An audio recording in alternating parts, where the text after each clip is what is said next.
टायगरचा अंक आता पुण्यात सुद्धा पाहायला मिळणार आहे। पुण्यातले 3 माजी आमदार या महिन्यात एकनाथ शिंदेंच्या शिवसेनेत प्रवेश करणार असल्याची माहिती सूत्रांनी दिली आहे। 3 माजी आमदारांसह आणखी 6 जण शिंदेंच्या सेनेच्या वाटेवरती असल्याचं समजतंय। एकंदरीतच याबद्दल सविस्तर माहिती देत आहेत आमचे प्रतिनिधी अक्षय बडवे। अक्षय, काय सांगाल, शिंदे सेनेमध्ये सध्या इनकमिंग होतंय, नेमकं कोणत्या पक्षातून आउटगोइंग सुरू आहे?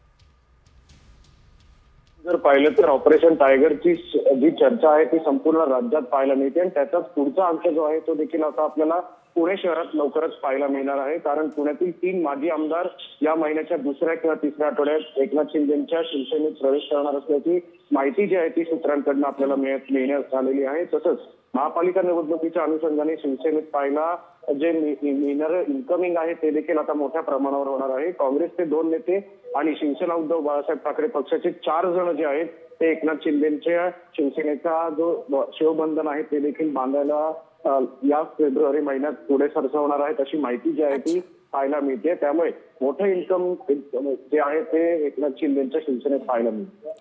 धन्यवाद अक्षय, अगदी सविस्तर अपडेट आपण दिली आहे। एकंदरीतच आपण पाहतोय की ऑपरेशन टायगर अंतर्गत शिंदे सेना ठाकरे आणि काँग्रेसला मोठं खिंडार पाडणार असल्याचं कळतंय। माजी नगरसेवक जे आहे, माजी आमदार जे आहेत, असे अनेक पदाधिकारी शिंदे सेनेच्या वाटेवरती आहेत।